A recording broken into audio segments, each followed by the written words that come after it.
kembang leutik anu dipikanya nu tiasa kasohor.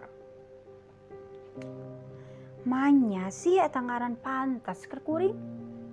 Manya harapan maranehna bisa saendah eta. Henteu. Asana teh kuring teu saendah kembang-kembang leutik eta. Kuring teu kasohor. Kuring teu katingal istimewa siga batur. Apanan malah eueuh anu istimewa ti kuring. Rara. Jadi sesulung emang berat.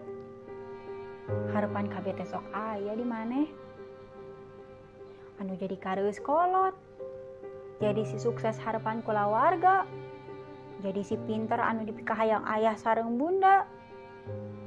Jadi panutan adik. Sareng harapan lainna.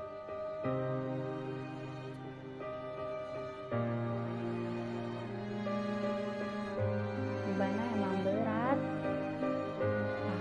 Tapi manya sih kuring kudu enggeusan. Katingali teu pantes atuh enggeusan pedangan saukur masalah-masalah ieu. Tapi pan masalahna teh lain beban jadi si sulung hungkul. Ieu ngeunaan kabeh beban anu aya. Nya beban masalah kulawarga, babaturan, jeung diri kuring sorangan. Beban jadi si pinter anu dipikareus. Panyatana kuring teu sapinter eta.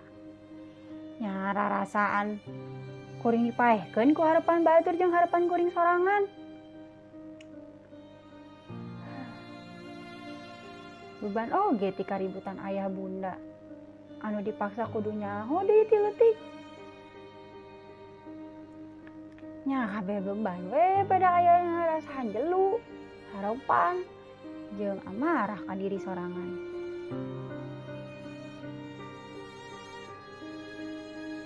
Ra, kunaon maneh teu bisa damai jeung diri sorangan?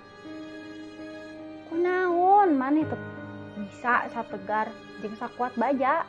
Kunaon? Kunaon?